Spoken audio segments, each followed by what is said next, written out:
नमस्कार, मैं हूं निर्भय और आप देख रहे हैं बलिया की बात।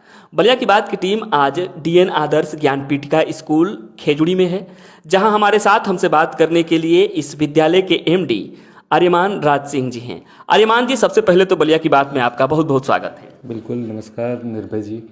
सबसे पहला मेरा सवाल होगा सर कि इस विद्यालय की जो स्थापना हुई थी वो कब हुई थी और इस विद्यालय के स्थापना के पीछे उद्देश्य क्या रहा था? इस विद्यालय डीएन आदर्श ज्ञान पीठिका की स्थापना सन 2008 हमारे पूजनीय दादा जी स्वर्गीय दीनानाथ सिंह जी के नाम पे हमारे पिताजी के द्वारा, श्री मनोज सिंह जी के द्वारा इस विद्यालय की स्थापना की गई थी और इसका निर्माण हुआ। जी जी, मैं जानना चाहूँगा कि जब ये विद्यालय का जब आपसे बात हुई थी हमारी, तो जब इस विद्यालय का स्थापना हुआ था उस समय क्या स्थिति रही होगी? जो भौगोलिक दृष्टि से मैं जानना चाहूँगा कि इधर शिक्षा का क्या माहौल था, कितने विद्यालय हुआ करते थे इधर? जिस टाइम इस विद्यालय की स्थापना सन 2008 में हुई थी जी।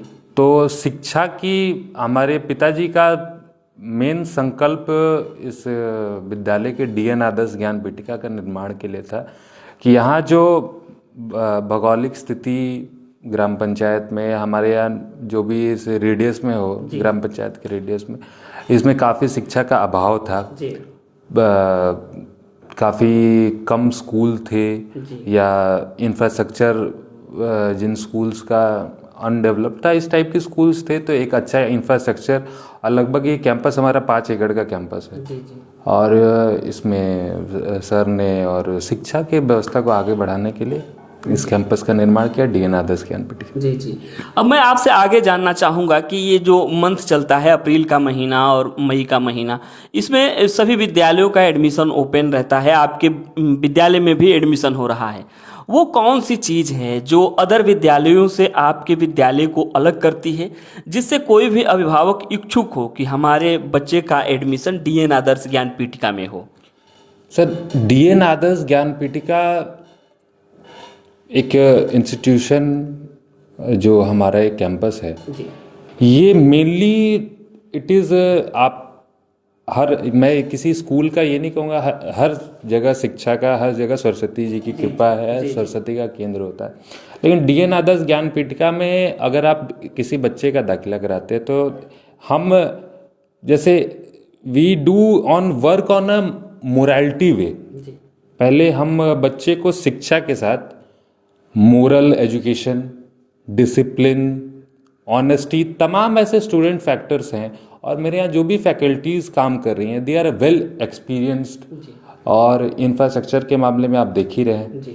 तो हमने काफ़ी हद तक प्रयास किया है कि जो भी यहाँ स्टूडेंट हो वो it is being a good education दें और बिल्कुल हमारा उद्देश्य है कि इसे अच्छी व्यवस्था से चलाया जाए। जी जी, एक चीज़ मैंने देखा अदर विद्यालयों में, हमको ये देखने को बहुत कम मिलता है कि जो आपके विद्यालय में कुछ दिन पहले एक प्ले हाउस का उद्घाटन हुआ था, लोकार्पण हुआ था माननीय संजय यादव जी के द्वारा, जो भारतीय जनता पार्टी के पूर्व जिला अध्यक्ष हैं और सिकंदरपुर विधानसभा क्षेत्र से पूर्व विधायक भी रह चुके हैं। तो वो आपके माइंड में आया कहाँ से? क्योंकि ग्रामीण क्षेत्र के जो भी विद्यालय हैं, जो आपका प्ले हाउस है, उस प्रकार का प्ले हाउस नहीं होता है। ये माइंड मेकअप कहाँ से हुआ आपका कि प्ले हाउस होना चाहिए एक हमारे विद्यालय में? जैसे आज का जो दौर है आधुनिकीकरण का, शिक्षा व्यवस्था में आधुनिकीकरण की ज़रूरत है। आज बच्चे भी उसी कैटेगरी में, आज हम 5G नेटवर्क्स में अभी हम काम कर रहे हैं, तो अपडेशन की ज़रूरत है। तो मैं जब अभी मेट्रोपॉलिटन सिटीज़ जैसे लखनऊ, दिल्ली और ये सब जगह पे जाया करता था, तो वहाँ पे मैंने देखा, मैं ऑब्ज़र्व करता हूँ, अभी भी आए दिन जाया करता हूँ, तो मैंने स्कूल कैंपस घूमा करता, तो वहाँ पे मैंने देखा कि जैसे बच्चे सुबह नर्सरी के बच्चे आते थे तो मेरे यहाँ काफ़ी प्रॉब्लम होता था। अब दाई या टीचर्स इनको लेके और काफ़ी मूव करना पड़ता था, वो बच्चे को महीने दिन लग जाता था हमारे कैंपस में उसको इंटरेक्ट कराने में, मोबिलाइज कराने में। तो मैंने कहा कि कैसा सेटअप, तो मैं वहाँ ऑब्ज़र्व किया, काफ़ी चीज़ों को ऑब्ज़र्व करने के बाद मुझे लगा कि एक सेटअप हमारे बलिया में, खेजड़ी में होना चाहिए और मैंने उसका निर्माण कराया। और उस निर्माण करने के बाद अभी भी काफ़ी इसका अच्छा रिस्पांस है। जो भी बच्चे आते हैं नर्सरी के, दे आर बीइंग कंफर्टेबल, क्योंकि 5 to मतलब एक ऐसा सेटअप है जहाँ पे वो इंजॉय कर पाते हैं और पढ़ाई के साथ काफ़ी मन लगा रहता है। जी जी। आपके विद्यालय में मैं देखा हूँ, 2-3 बार विजिट किया हूँ, आपके विद्यालय में जो खेल कूद का वार्षिकोत्सव मनाया जाता है वो बड़ी लाजवाब होता है। वो फिर कब होने वाला है और किन किन क्रियाओं का उसमें मतलब अवलोकन किया जाता है, क्या क्या उसमें जुड़ा है और जो पीछे होता था इस बार क्या नया होने वाला है?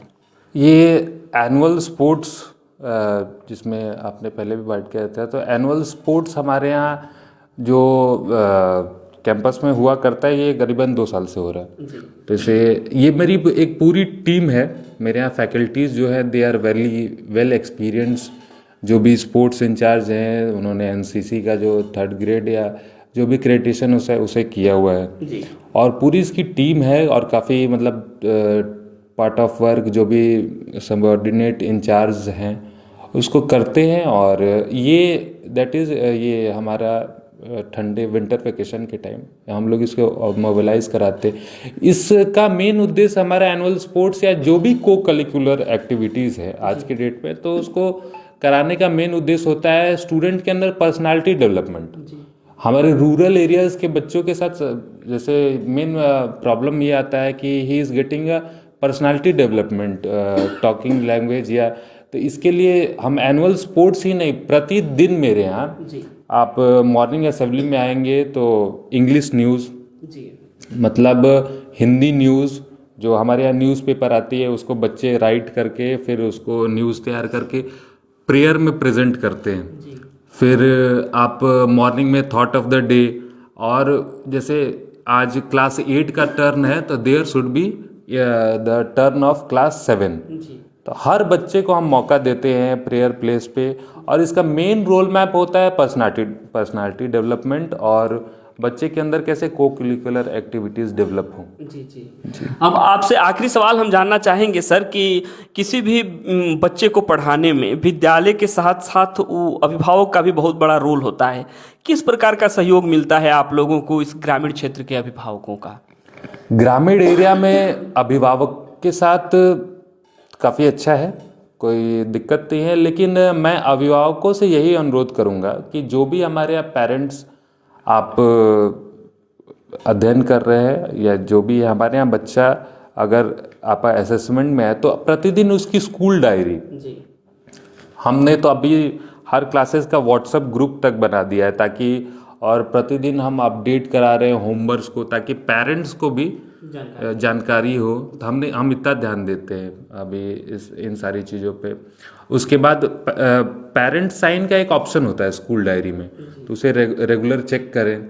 और बच्चों को जो भी यहाँ से होमवर्क हो रहे शाम को, आज के इस आधुनिकीकरण के युग में बच्चों को तो मतलब मोर देन 1 आवर्स कम से कम डेली मॉनिटरिंग जब होगी तो बच्चा, जाहिर सी बात है, मैं तो अबाउट 10 ईयर्स एक्सपीरियंस हो गया हमें इंस्टीट्यूशन में, तो मेन है आज के रोड मैप का कि जब तक अभिभावक और स्कूल का इंटरेक्शन, जैसे 2-3 महीने में हम लोग पेरेंट्स मीटिंग करते हैं तो अटेंडेंस जो है वो रूरल एरियाज़ में थोड़ा सा इन चीज़ों के प्रति अभी, लेकिन धीरे धीरे हम लोग काफ़ी हद तक उसे डेवलप करके अभी 73% था हमारा प्रेजेंस गार्जियन पेरेंट्स मीटिंग में।